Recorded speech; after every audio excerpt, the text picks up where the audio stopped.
महाराष्ट्र सरकार कहती है कि केंद्र कानून बनाए। उस दिन होम मिनिस्टर ने प्रेस कॉन्फ्रेंस की और उसमें उन्होंने कहा, योगी आदित्यनाथ उन्होंने एक आंकड़े जारी किया, कहा कि 36,000 लाउड स्पीकर है, उनका वॉल्यूम उन्होंने कम कराया, 21,000 लाउड स्पीकर है, उनको उतारा, फिर वो मंदिर हो मस्जिद हो वहां से सबको उतारा।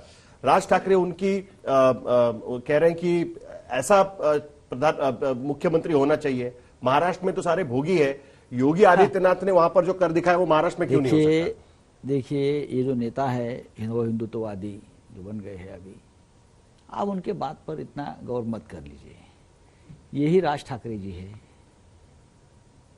कुछ साल पहले क्या बोलते थे योगी को, ये गंजा आदमी है, टकलू, ये उनका शब्द है।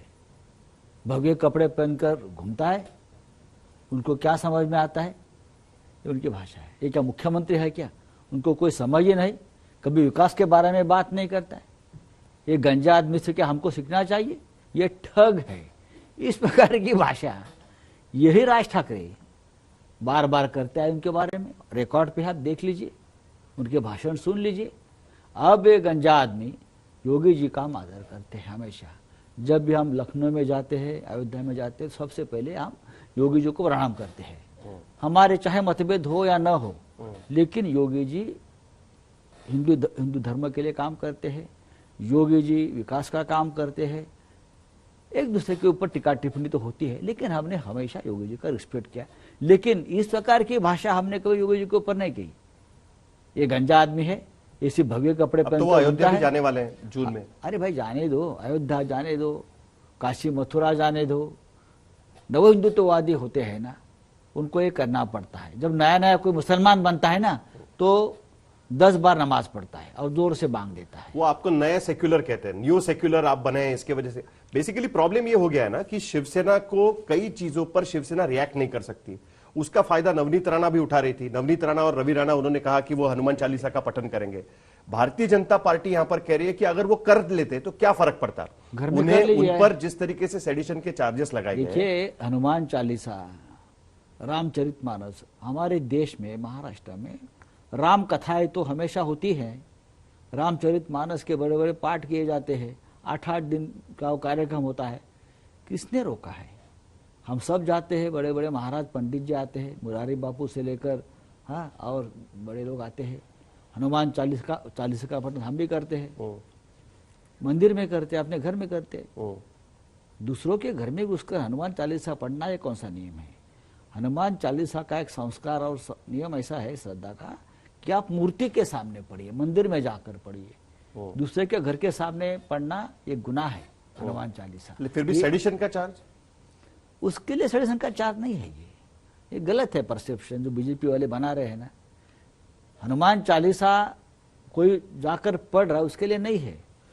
महाराष्ट्र का माहौल खराब करना है, धर्म के आधार पर द्वेष निर्माण करना है, और यहाँ दंगे भड़काने की एक साजिश हो रही है, और उसमें ऐसे कुछ असामाजिक तत्व भी शामिल है जिसकी जांच पुलिस कर रही है।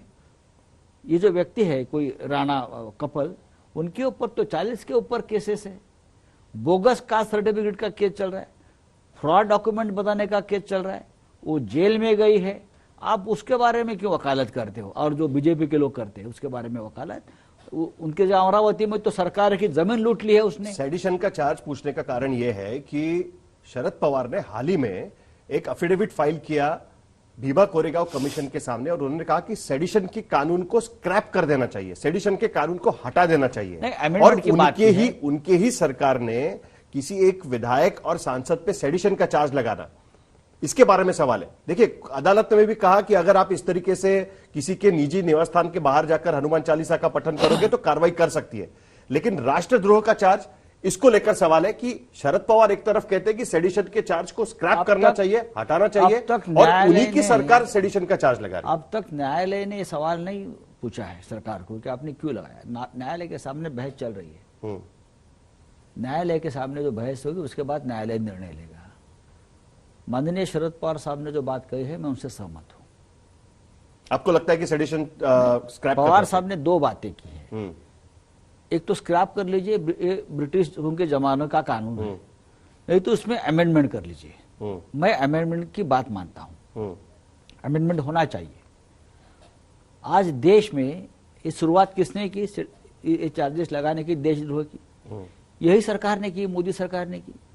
अब गुजरात में देखिए, हार्दिक पटेल के ऊपर ये चार्ज लगता था क्या? लेकिन हार्दिक पटेल के ऊपर देशद्रोह लगाया। उत्तर प्रदेश में कोई योगी जी का कार्टून निकालता है, उसके ऊपर देशद्रोह का चार्ज। कोई लिखता है, कोई बोलता है, कोई टिक्का टिप्पणी करता है, क्रिटिसाइज करता है, तो आपकी सरकार तो वैसे नहीं, आपका दावा है ना, तो आप क्यों लगा रहे हैं? जिग्नेश मेवानी को देखिए क्यों अरेस्ट किया है कि मोदी जी के ऊपर कुछ ट्वीट कर दिया उसने। हमारी सरकार ऐसी नहीं है। लेकिन देवेंद्र फडणवीस मुख्यमंत्री थे तो भीमा कोरेगांव मामले में कितने लोगों के ऊपर चार्ज चल रहा है आपको मालूम है? उस पर चार्जशीट फाइल हुई है, उस पर अदालत में ट्रायल चल रहा है। चल रहा है। अभी वो लोग जेल में है। उसमें से कवि, लेखक, साहित्यिक, विचारवान, बड़े बड़े लोग उसमें। ये जो केस है नवनीत राणा और उसके हस्बैंड का, ये तो एमपी और एमएलए है। बहुत फ्रॉड करके ये लोग चुनकर आते हैं, बोगस कास्ट सर्टिफिकेट लेकर चुनकर आते हैं। ऐसा और बात ऐसी है, ये तो सिर्फ मोहरा है, उनके पीछे बहुत बड़ी ताकतें हैं।